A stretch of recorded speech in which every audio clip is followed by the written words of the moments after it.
Hello and welcome to the European Report.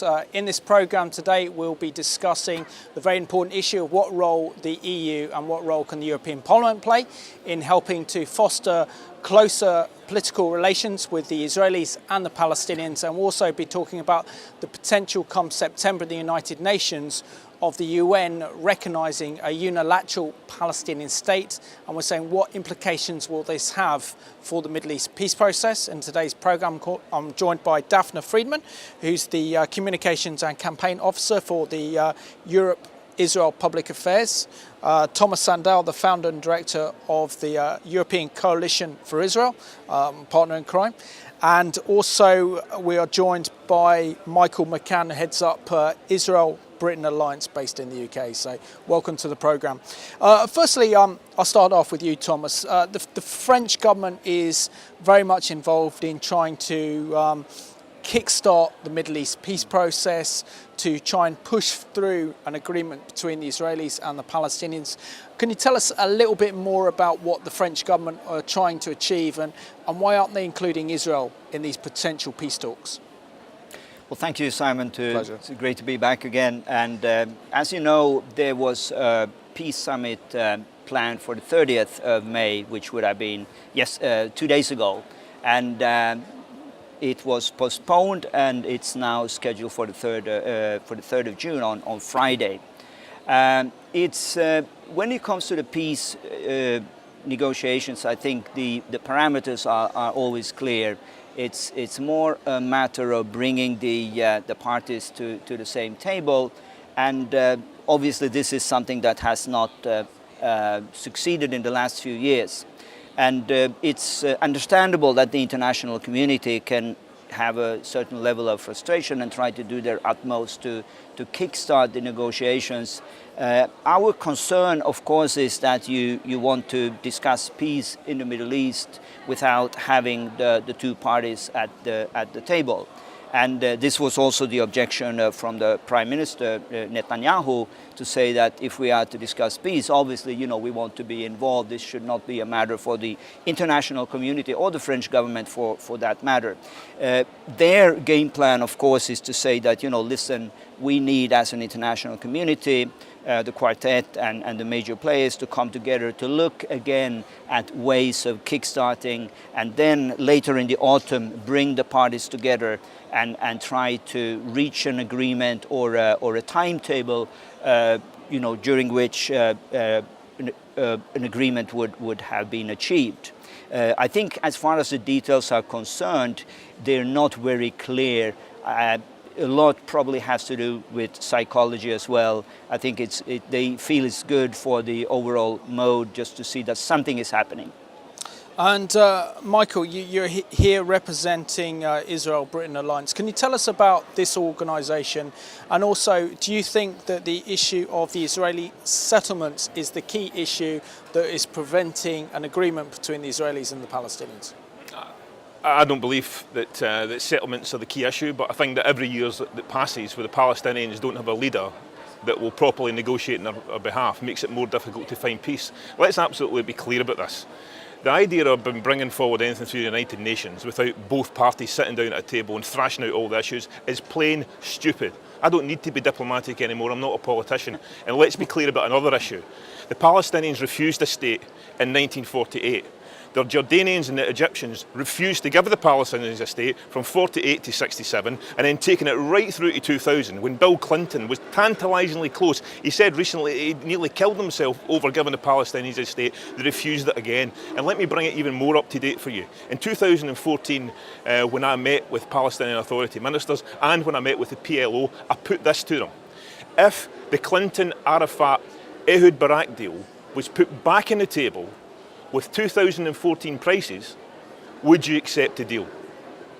Silence. And to quote someone from my heritage, Robert Louis Stevenson, who said, "The cruelest lies are often told in silence."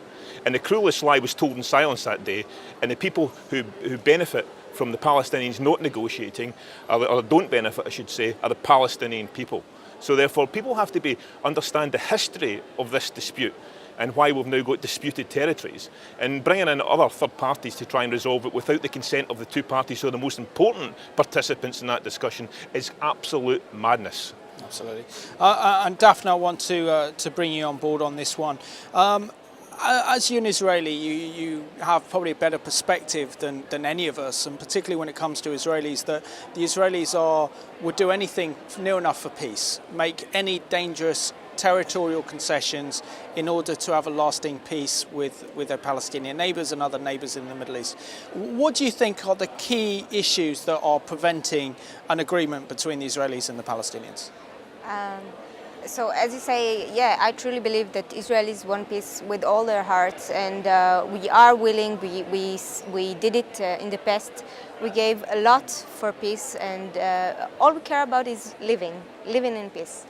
I truly believe that Israelis will be willing also to give even part of settlements for the next peace. And it's regarding the last question that you were asking, are settlements what's keeping the peace process? I think it's very convenient, both to Palestinians and to other countries that do not support the peace process, to put the issue of settlements in the center. The EU is doing it. It did it a few months ago with labeling. The BDS movement is feeding that. It's very easy to take that and say this is why we don't have peace. But what people forget is the violence that we keep having from Palestinians, the rockets that we have from Gaza. People in Israel don't live in peace. We don't live a normal life. We don't go out to work and know that we will come back in the evening and everything will be fine. We live under terror attacks day by day by day. And the fact that just to come to negotiate, there are some things that we need to do, like stop building. It's absurd. To start negotiate, let's start negotiate. There shouldn't be anything that will stop us to start negotiate. But you can't come to start negotiate on something when one side is deciding on the other side to begin with. So that's the main issue, I think. Yeah. And Tomas, the main political and legal framework for the peace negotiations has always been based on the Oslo Accord signed between the Israelis government and then the PLO, which became the Palestinian Authority. And the basis of those negotiations was that the EU would do everything they could to help foster good relations between the Israelis and the Palestinians, but essentially it was up to the two sides to make a decision in terms of how far the peace process progresses. Now, surely we've seen over the last decade or so, particularly since the last Intifada in 2000, that there has been a growing reluctance on Israel's side to concede land for peace, primarily out of fear of more terror attacks, and this is what we've seen in Gaza with Israel's unilateral withdrawal from the Gaza Strip in 2005, only to see Hamas take over, which is a proscribed terrorist organisation. So isn't Europe in danger of missing the point of the actual framework by supporting more and more a demand by the Palestinian Authority to create a unilateral Palestinian state outside of the negotiated framework of the peace process? Well, Simon, you said the word unilateral, and I think that's for me the key ingredient in this equation. And as the Oslo Accords clearly stated, there should be no unilateral actions from either side outside of the framework that was agreed. And this is, of course, what happened just a few years ago at the United Nations. When the Palestinians decided, instead of negotiating, instead of sitting down with the Israelis, to bring this to the United Nations General Assembly. And this is something that we've always been objecting to as a European Coalition for Israel, and state the simple fact that there can only be peace through negotiations, exactly as Michael said. I also think that what you need to put in place is simple benchmarking. And I think sometimes Europeans in particular, they live in a dream world, just assuming that the state can be birthed overnight, and that the Palestinian culture as it looks today, with all its incitement and violence, would be reap for statehood. And this is, to use the language of my friend here, this is clearly nonsense. I had a discussion with the famous historian Andrew Roberts, who said, you know, statehood, yes, but let's use benchmarks. It may be a process of 10 years, it may be a process of 100 years. For Turkey to be accepted just as a EU member state, there was a process of 15 years for Turkey to adopt and become more like a European member state. So I think there needs to be more of a realistic approach to this whole issue of a two-state solution. And benchmarking for me is a crucial ingredient in this equation. And that's why we are so firm on stopping incitement. We want to see some clear signs that the Palestinians are willing to end this conflict once and for all and to live in peace with their Israeli neighbors. Yeah.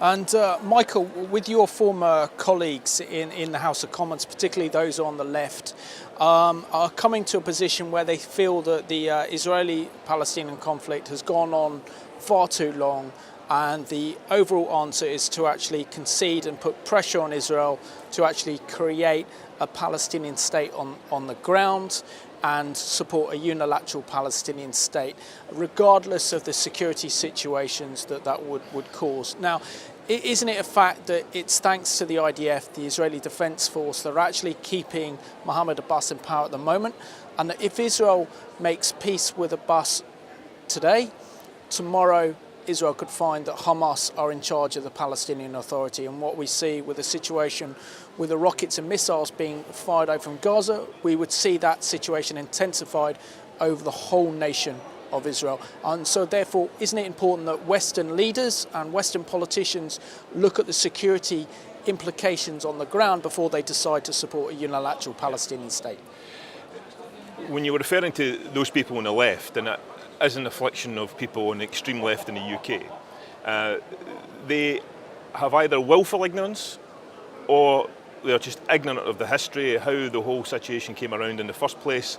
They just simply don't understand it. For me, the prize of statehood was always something that would be available after border security, refugees, incidentally refugees from both sides, because remember, nearly 1 million Jewish people were expelled from Arab and Muslim lands and relocated to Israel, but they don't get the benefits that UNRWA offers to the generations of refugees that have been created way back since the 1940s. So, you know, the people who put forward these arguments don't understand the realpolitik on the ground. In order for peace to have a chance, first of all, we need some tough love given to the Palestinians. And the tough love is this. In Northern Ireland, all the groups had to sign up to the Mitchell Principles, which committed all the parties to exclusively peaceful means of ending political disputes. We need that in terms of the Palestinian Authority. And we also need a decent Palestinian leadership, brave enough to take forward plans for their people. Because at the moment, I heard it described to me recently as Noah's Ark. We've got two of everything. We've got Fatah and Hamas.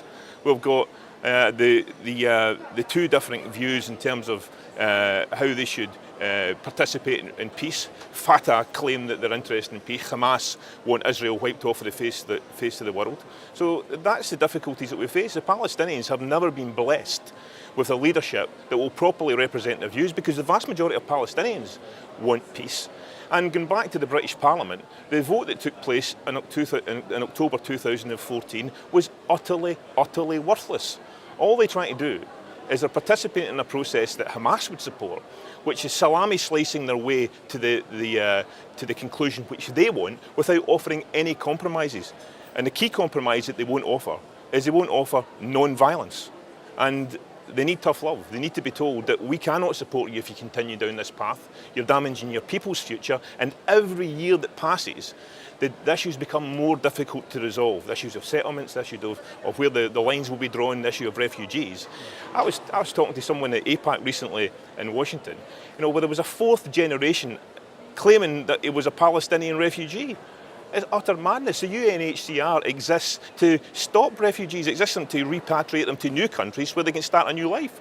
UNRWA is the only organisation which we fund as taxpayers, which creates more refugees every year. It is madness. And really someone needs to grab this issue by the scruff of the neck and say enough.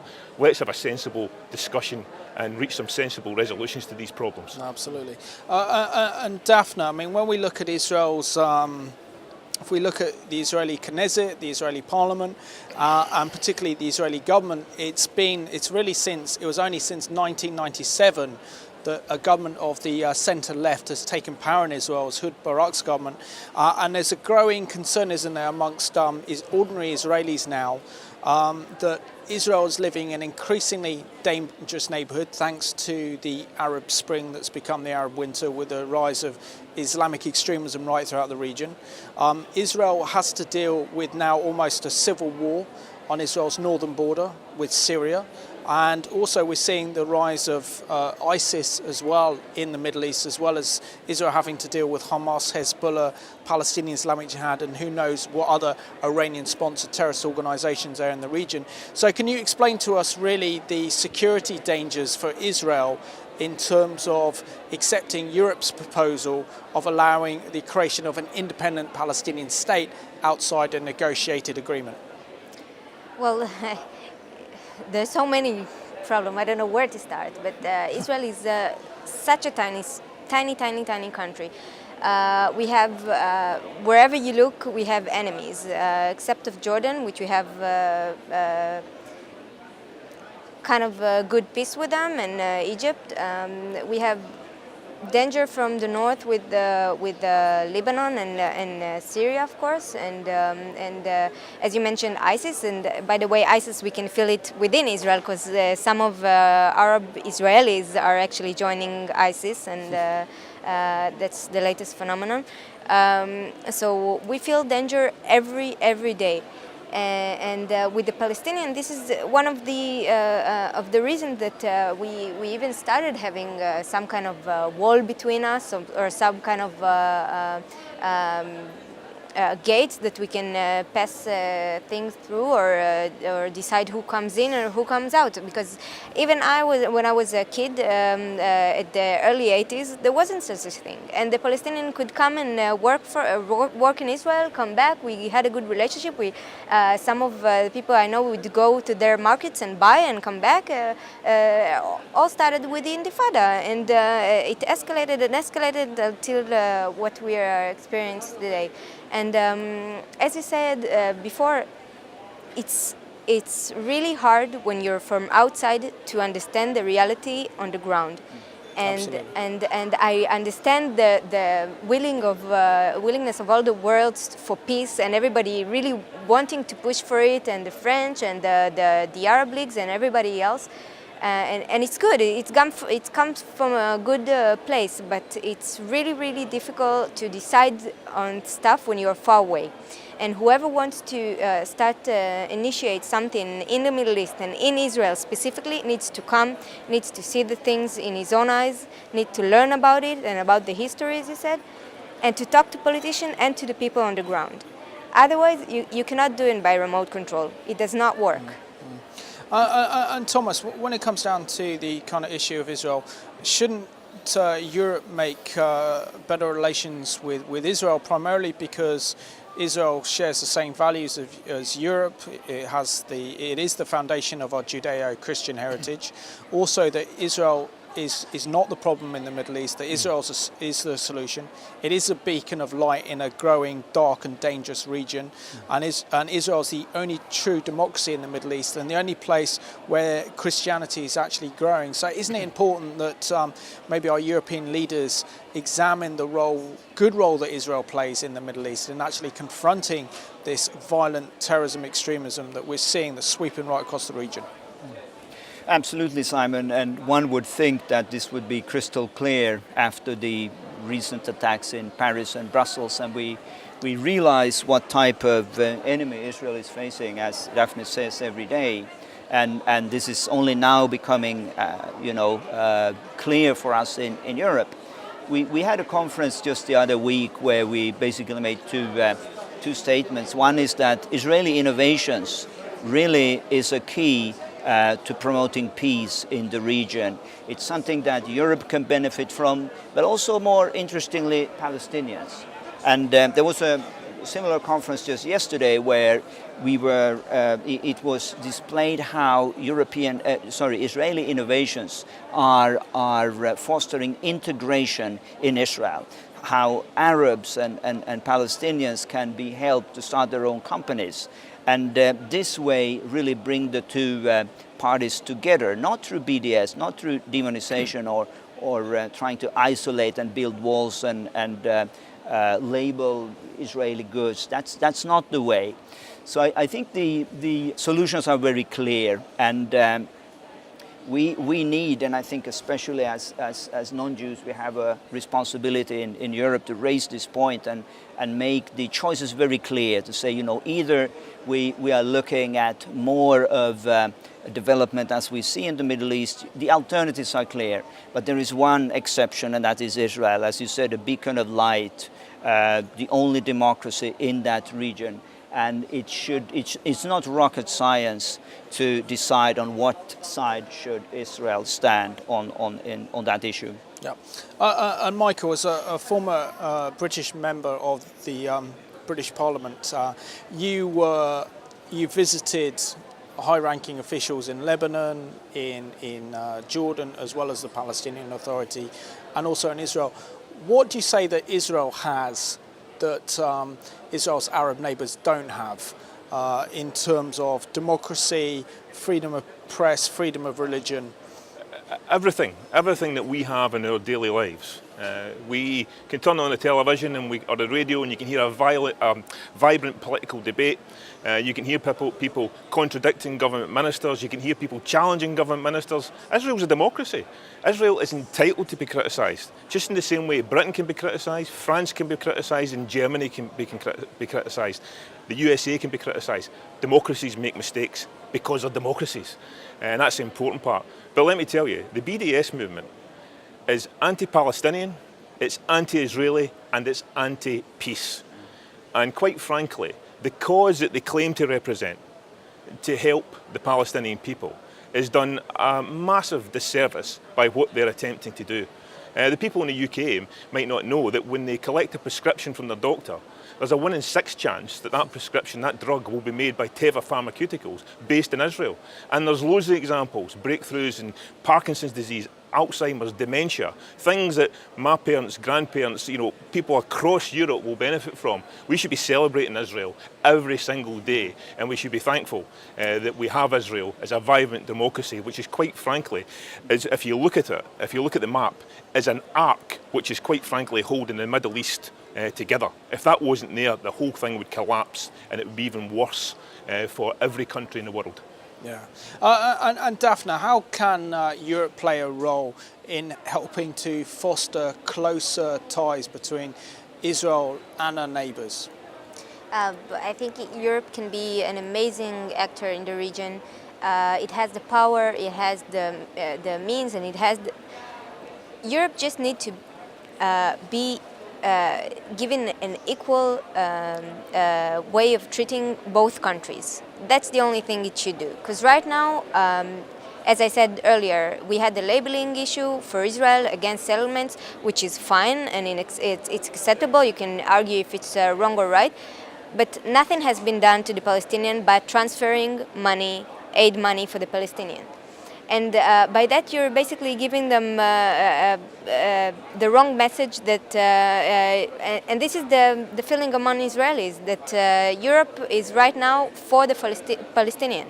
They support the Palestinian more than they support the Israelis and their rights for security. So I do think there is a place for EU to be a player in the peace process between Israelis and Palestinians. I think Israeli would like the EU to take part. But right now they don't trust the EU that much because of the step that I mentioned. Yeah. So program's come to an end. So I just want to thank you all for being my guests here on the European Report in the European Parliament. Thank you. Thank you. And I just want to thank you all for watching today's European Report that is recorded in the European Parliament here in Brussels. And as we've been discussing the peace process, it's important that we actually get behind Israel and realise that Israel is the beacon of light and the beacon of liberty in the Middle East. And by supporting Israel, we're supporting the forces of freedom and democracy.